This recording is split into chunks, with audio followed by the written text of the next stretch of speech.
right where the sun's going down, that's the Mount of Olives. Actually, you can see it better now that the sun's going down further.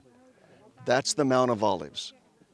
What we're looking at right now on this slope, on this side of the mount, is the town of Bethany, the hometown of Mary and Martha. That's where Lazarus was raised from the dead, right there. So that's the Mount of Olives. Just the other side of that, it goes down, that's the Kidron Valley, which is very small, not nearly as big as this. And then is the Temple Mount and the city of Jerusalem. So we are very close. We're on the Jericho Road. Well, practically, this is the Jericho Road.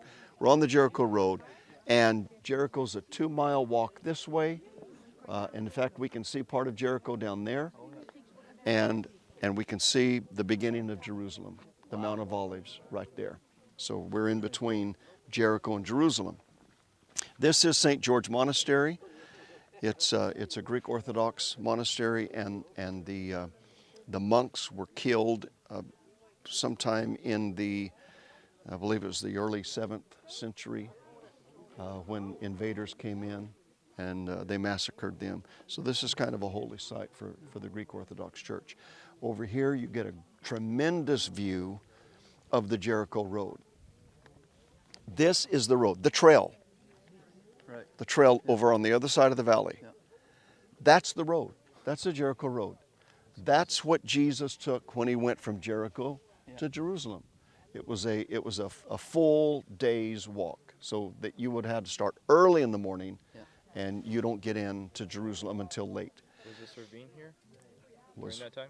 Oh yes, absolutely. This ravine was here. This hasn't changed. This is today it's called Wadi Kelt, but it was Jericho Road. So Jesus would have taken this. In fact, anybody would have taken this, going from Jericho to Jerusalem. This was the highway. So cool. Did there used to be a stream or river down there? When it rains, Oh, okay. it's like many rivers here. There's no water unless it rains. Right.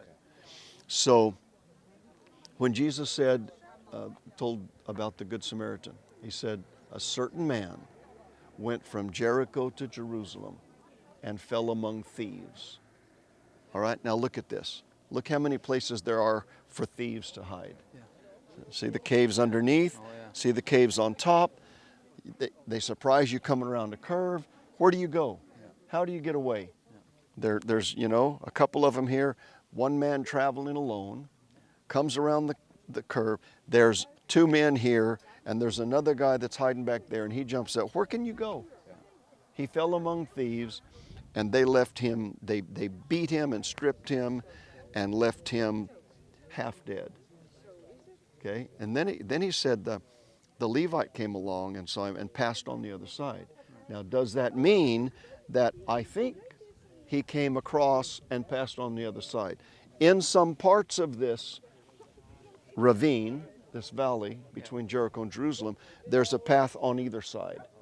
So when it said he passed on the other side, I think it meant he came over to the other side. He didn't want to help him. But the Good Samaritan came, and he bound him up, bound up his wounds, put him on his donkey, which is the typical mode of transportation here, even today, and took him to the inn. All right?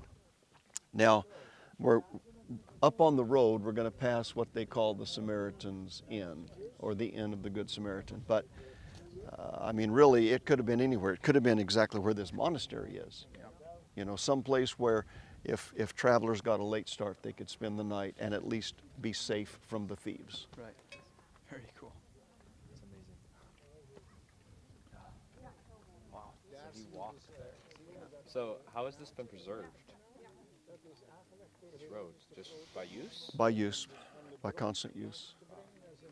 Yeah. It's still in use today. It's still in use today because of tourists and because of people going to the monastery. So these people going to the monastery. Right, because it's the only way there. It's the only way there, and they have to get supplied somehow. Right.